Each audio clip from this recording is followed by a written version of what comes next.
So, Sorna, can you explain to us that you died once? Tell us the reason why did you die, and how did you become alive again? The reason why I died, it must have been hard for my husband because he was a Muslim, born Muslim. And when I married him, and then afterwards I changed to Christianity, and it must have hurt him to see me now go to church, and his people see me go to church.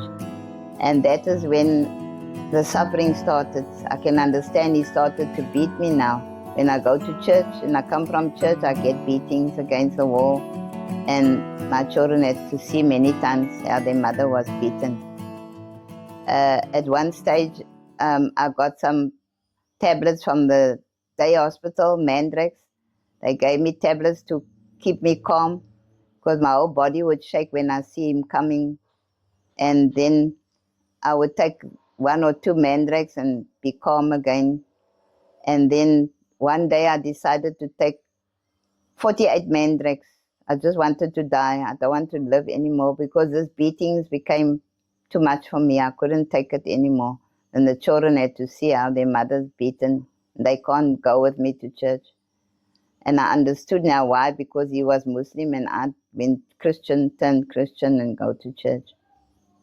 And then what happened, the ambulance driver that picked me up, he told me what happened. He said to me, you know, you were a walking miracle. I said, what do you mean a walking miracle? He said, we picked you up and we gave you 5 shocks in the ambulance to see if your heart is beating, but found out, no, your heart is not beating anymore. You're dead. You died. There's no heartbeat. So what we had to do, we had to take you now to the hospital, to the morgue at Grootskeer, take your body to the morgue. On the way to the morgue, when they came by the morgue, there was a professor standing, old white man, and he said, what you got here? And they said, we got a woman here. She took 48 Mandrax. She's dead. We shocked her 5 times. And he looked at them and he said to them, take her to the theater. What? Take her to the theater.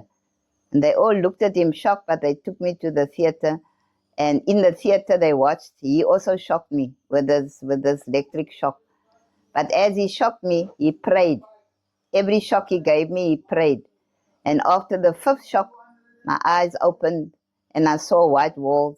And I said, I don't want to live. You don't know what I'm going through. And he said, I know what you're going through, but if that man touches you, your husband, we'll send him to prison. But you're going home now. No more Mandrax tablets, Panado, and pray. We're going to give you Panado and you pray. And I thought to myself, will that work now, Panado and pray? But anyway, I went back home. When I got home, my husband laughed at me, telling the doctor, I'm smoking this Mandrax. You then drinking it. I said, yes, because you beat me up, and every time I come from church, you beat me. But when he laughed at me, I decided I'm going to pray.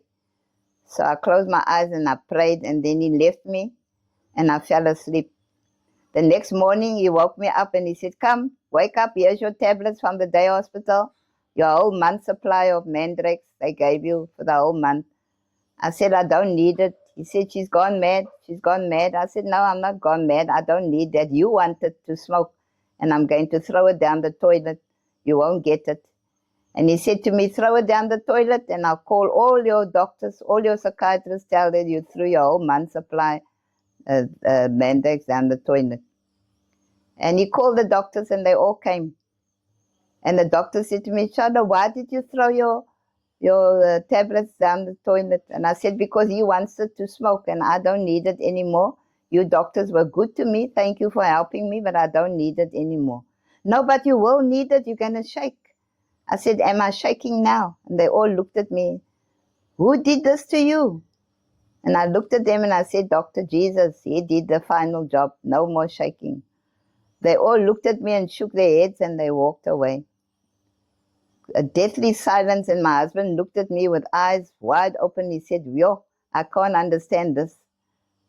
Something happened here now. I tried everything on this woman and nothing works. I'm throwing the towel in. I'm going to serve her, Jesus. Looks to me, he's stronger than anything else. And then he said, I'm going with you to church. I thought he's just saying so, but I can truly say for nearly 4 months, this man, my husband, has been going with me to church regularly. I didn't force him. He did it out of his own because he saw how he beat me and how Jesus carried me through. My head was full of bumps every time he hit me against the wall. But I feel now there's not one bump on my head anymore. The bumps is all gone, disappeared. And my husband was so proud of the priest at the church, gave him smart suits, and he wore the suits, and he even got baptized. And he said when he dies, he wants to die as a Christian in the grave. And after that, my husband went to church. And then one day he called all the children and he said, sorry children that I beat your mother that way. I'm sorry, I love her and I love you all. Please forgive me. And then my daughter, the baby daughter, came and she read to him Revelation 21, the new heaven and the new earth. And he said, thank you. And then he looked at me and smiled and said, I love you and the children, and then closed his eyes and passed away. He died. I'm happy that I didn't force him. That was his own decision. And I'm happy that my husband made the right decision. I can't judge anybody. I can't judge Muslims. I can't judge Christians. But he saw what happened in my life, and he decided he wanted to serve this God that brought us all through, that loves us all.